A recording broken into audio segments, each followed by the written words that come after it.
Les notaires du Nord-Pas-de-Calais vous présentent Parole de notaire. Bonjour Anne-Françoise. Bonjour Céline. Meilleurs vœux. Bonne année à vous aussi. Merci beaucoup. On commence aujourd'hui par un sujet, on s'adresse directement aux investisseurs. L'achat d'un bien immobilier en nue propriété. Ma première question, c'est qu'est-ce que l'achat d'un bien en nue propriété? Que veut dire ce terme? En fait, vous savez que quand on achète souvent de la propriété. C'est-à-dire que le droit de propriété, c'est un droit réel, c'est de la propriété. Ce droit de propriété, c'est un droit qui se démembre. Ça veut dire que c'est un droit qui se divise en deux droits, qui est le droit d'usufruit et le droit de nue propriété. Donc, dans ces opérations qu'on peut rencontrer aujourd'hui, on propose aux gens d'acquérir. Donc, c'est souvent des bailleurs institutionnels ou des bailleurs sociaux qui proposent d'acquérir un bien en nue propriété. Et eux se conservent le droit d'usufruit, donc l'usufruit pendant 15 ou 20 ans selon les programmes. Voilà.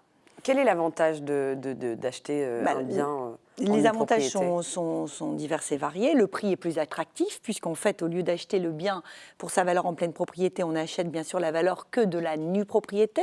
Donc globalement, on applique quand même une décote qui est de la valorisation en fait des loyers qu'on ne reçoit pas. Et globalement, on peut parler de 40% de décote.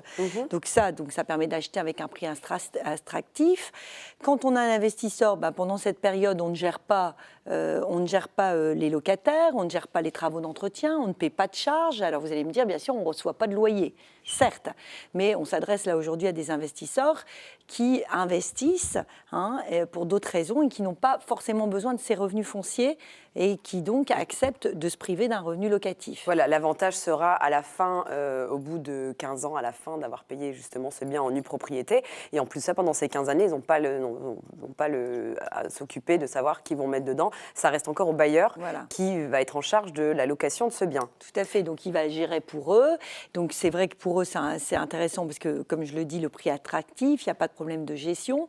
S'il fait un prêt pour l'achat de la nue propriété, il peut quand même, l'investisseur peut quand même déduire ses intérêts d'emprunt à partir du moment où le bailleur est un bailleur social, donc il peut déduire ses intérêts d'emprunt sur les autres revenus fonciers qu'il peut avoir, donc c'est intéressant. S'il est à l'ISF, ce bien, bien sûr, est sorti de son ISF, puisque la règle, dans le cadre de l'ISF, c'est l'usufruitier qui déclare dans son ISF la valeur du bien en pleine propriété. Donc, lui étant ni propriétaire, il ne déclare pas. Et puis, c'est aussi un dernier avantage, c'est un outil de transmission, puisqu'on peut transmettre aussi à ses enfants avec cet avantage de transmettre un bien pour une valeur moindre aussi. Voilà. Et donc, à la fin du remboursement de l'emprunt, le bien, au bout de 15 ans, vous appartient. Voilà, il appartient en pleine propriété à celui qui a acheté en nue propriété. Il lui appartient. Le bailleur ayant l'obligation de lui restituer en bon état, c'est ce qui est indiqué. Et puis, forcément, il y a une date butoir dans le contrat qui est de soit de 15 ou 20 ans. Voilà. Un site internet, Anne-Françoise? Oui, tout à fait, lereflexnotaire.fr. Merci beaucoup, Anne-Françoise. À très bientôt. Les notaires du Nord-Pas-de-Calais vous présentent Parole de notaire.